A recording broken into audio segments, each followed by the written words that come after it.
Hello and welcome to our Round Coaching podcast, episode number 65. Me and Mel thought we would give an update on life because people are more interested in our life than actual helpful advice and tips.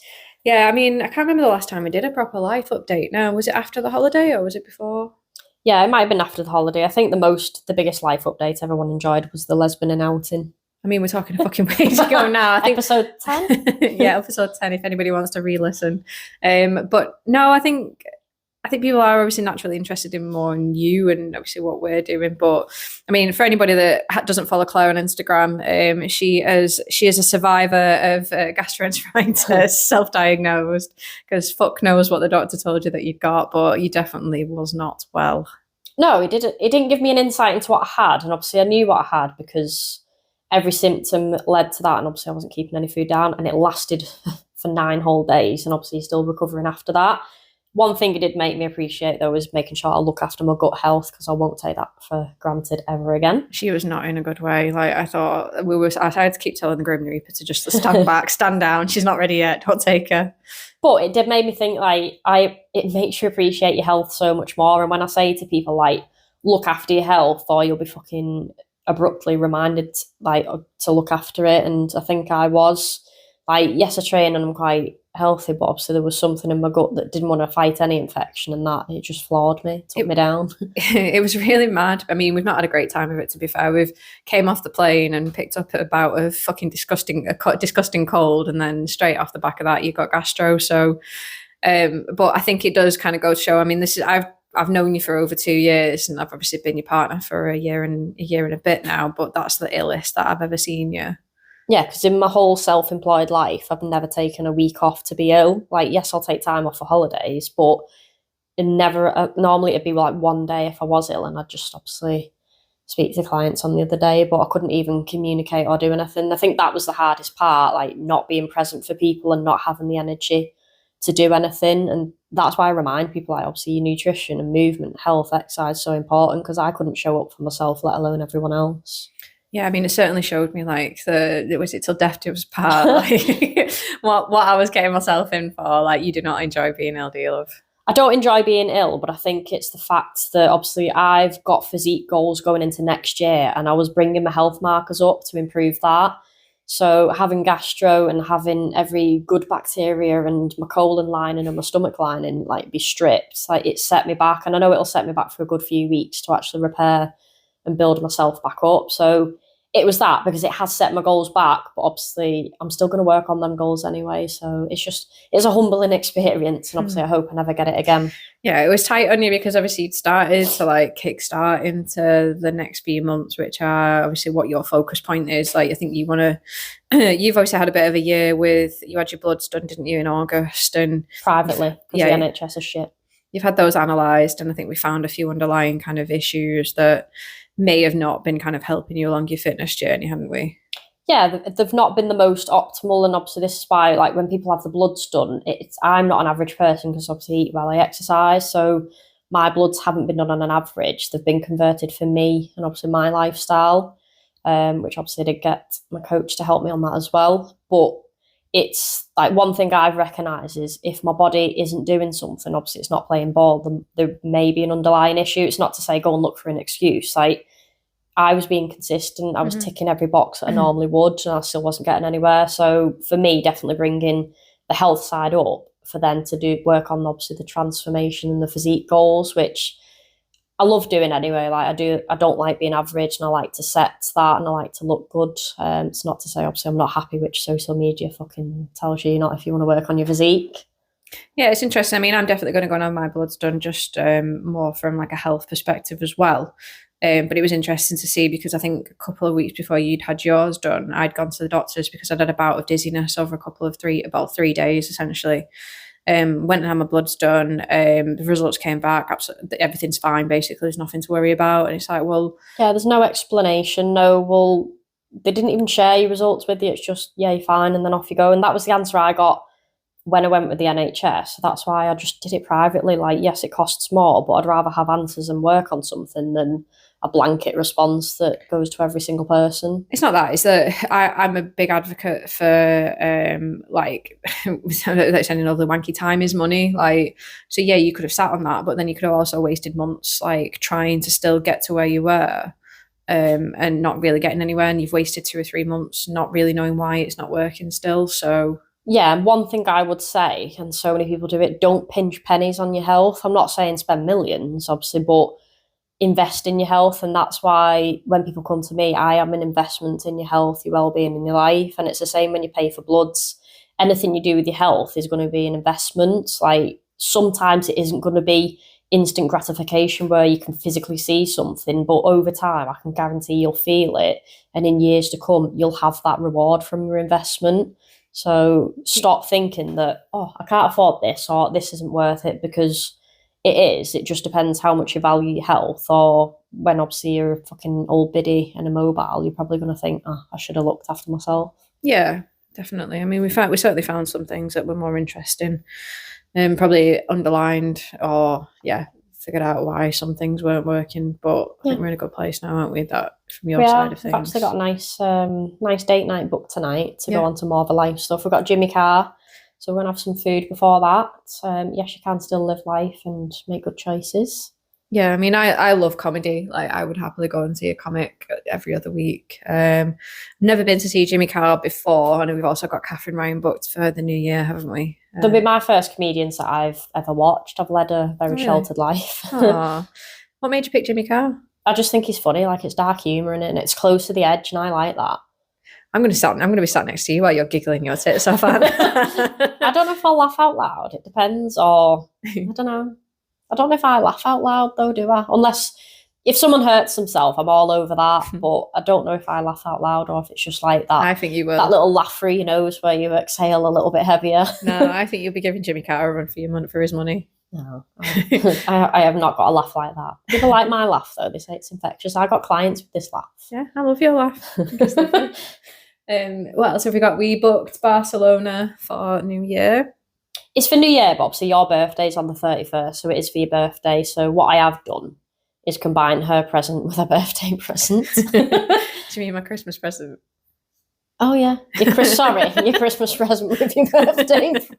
I've combined her present with a birthday present. What other present?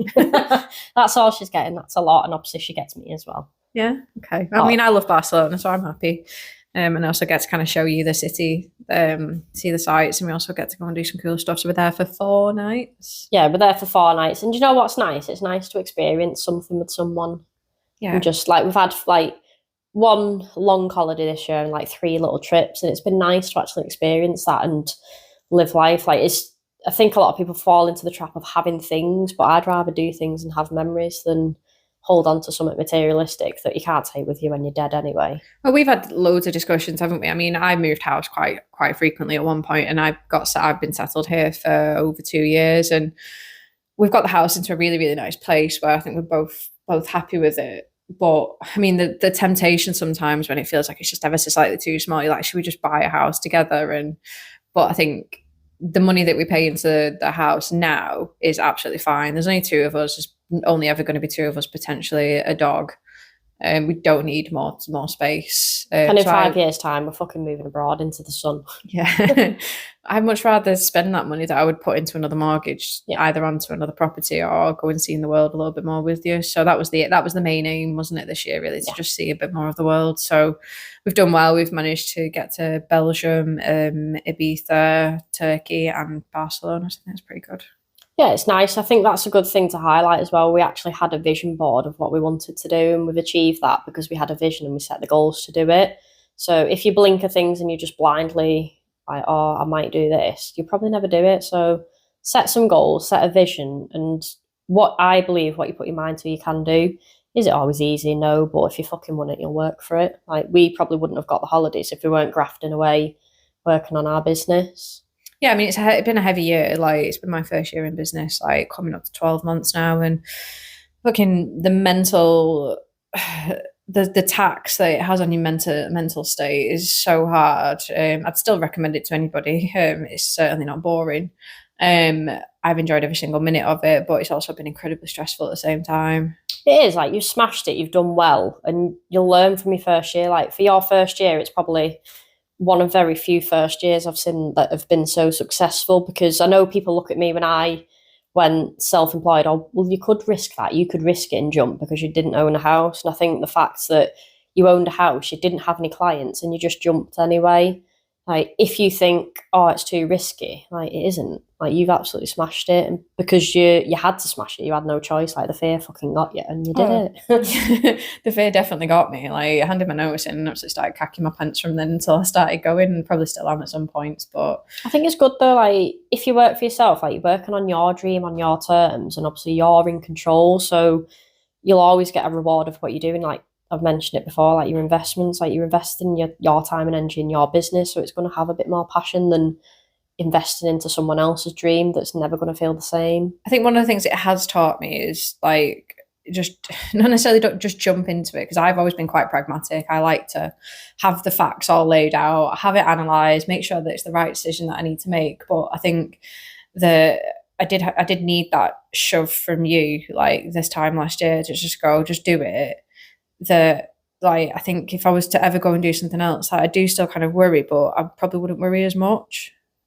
Yeah, because you can sit there and you can plan and plan and plan and wait for that perfect time, but you've planned that much that you think, fuck it, I'm not going to do it now, and you'll wait, oh, I'll do it next year when it's right, or I'll do it when this feels easier, or I'll do it when nothing's up, blah blah blah. And that perfect time never comes. There's no. You scared yourself into not doing anything at all. Like, that's where. Yeah, some people overplan. Like, you'll learn more by making mistakes as you go and just learning on the way. Like, sometimes a perfectly executed plan never plans out because you don't fucking execute it anyway. I think that the resonating thing that you'd said to me was, I was like, well, what if it all goes wrong? And then you were like, well, what if it all goes right? Like, that's the complete half full idea, isn't it? Like, what if everything that you've ever asked for, ever wanted, like, suddenly comes to light? So yeah, definitely, it's been a really good year. Like, we've done a lot within the house. Obviously celebrating our second Christmas together. Yeah, there's lots of social occasions coming up. Yeah, I mean, if my social battery runs out, nobody's going to see me. She'll be dead in Barcelona. That'll be enough. No, yeah, I might not come back, to be honest. If it's sunny there, I might just come back in March when the sun comes back here. Yeah, that's fair. But yeah, I don't think there's anything else going on. I think we've got a Creative Women's Dinner next week, another one of those. Yeah, so it's nice to be around other people that, I don't like saying entrepreneurs, but probably people in a similar boat, same struggles, same wins, and just getting ourselves out there. Because obviously I wouldn't just say social occasions, but obviously networking was never my strong point. I do think I'm getting better at speaking, there's a little bit more confidence there, but obviously that's come with time and action and probably forcing myself into them scenarios. Or I'll force you into them. Yeah, because you're a little more forthcoming socially than me, aren't you? Yeah, just talk a bit more and just introduce to people. Yeah, and then I just stand there. But no, I do speak up a little bit more now. And obviously, I've got through 65 episodes of a podcast, so I'm doing something right. Yeah, for sure. And that's mega as well, isn't it? You've also got a shoot with Jenna coming up soon as well. You've got another transformation shoot.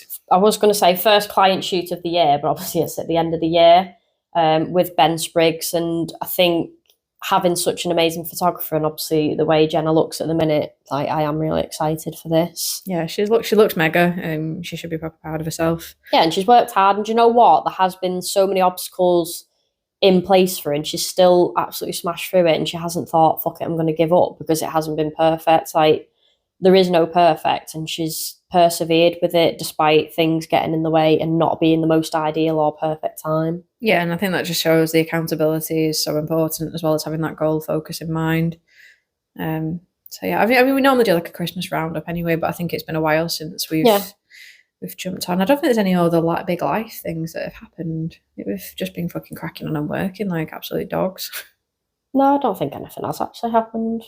We've got, actually, anybody that feels like they don't want to go out drinking on a date night or don't want to spend loads and loads of money like on fucking meals out, because honestly we downloaded an app the other day called Snoop, didn't we? And the amount of money that we spent eating out is insane. We have reduced that because the trick that I do now is I just let Mel pay when she goes out. But we actually got ourselves like an Odeon cinema pass, didn't we? And I think that's been one of the better decisions that we've made.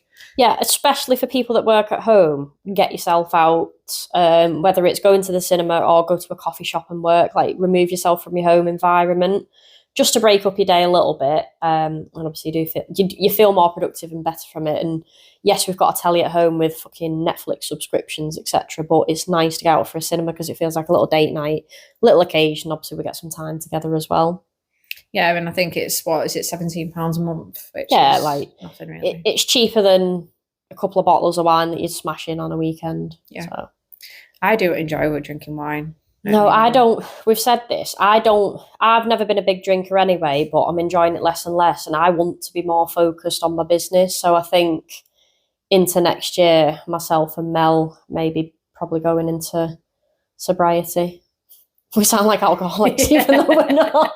Like we were in Sainsbury's yesterday, and I don't know how we did it, but some guy smashed a full crate of wine off the shelf, and Jesus Christ, the smell of white wine on the floor was fucking disgusting. I mean, it's never done it for me anyway, but I think there's times where, yes, it's funny, but it's the after effects for me and what it does to me. Like, it isn't for me. And I think the older I get and the more successful I want to be, like, alcohol doesn't play a part in that for me.